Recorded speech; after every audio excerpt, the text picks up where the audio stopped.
You ever feel like there's a version of you buried somewhere, under all the grief you never had time to name?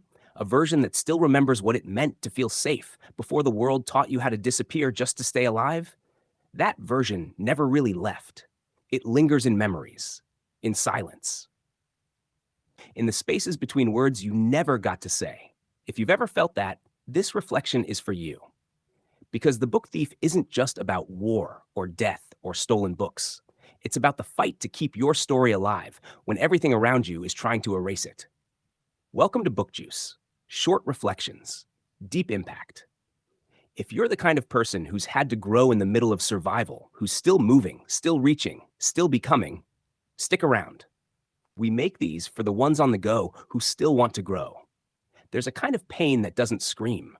It just shows up in silence, in the way you hold your breath before speaking, in the way you memorize exits before you even enter a room. That's the kind of world Liesel grew up in.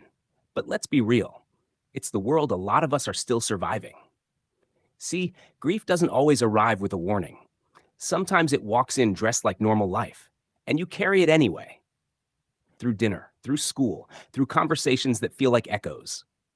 And still, you find beauty. Still, you find words. Still, you try to tell a story that reminds you you're still human. One of the most powerful lines, I am haunted by humans. Because let's be honest, there's a cost to feeling everything, to seeing too much, to loving in a world that keeps showing you how easily it can all disappear. But that line reminds us why we fight to feel anyway. Why we love even when we know how it ends. Why we speak even when our voices shake. Why we hold on to each other even when the world's falling apart.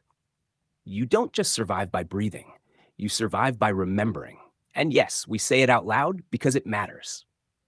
So here's your reflection. What memory have you been carrying alone that deserves to be seen, not buried? Drop it in the comments. Let's talk about it. Grab the book and let it remind you. The stories we hold become the people we become. This is BookJuice, short reflections, deep impact.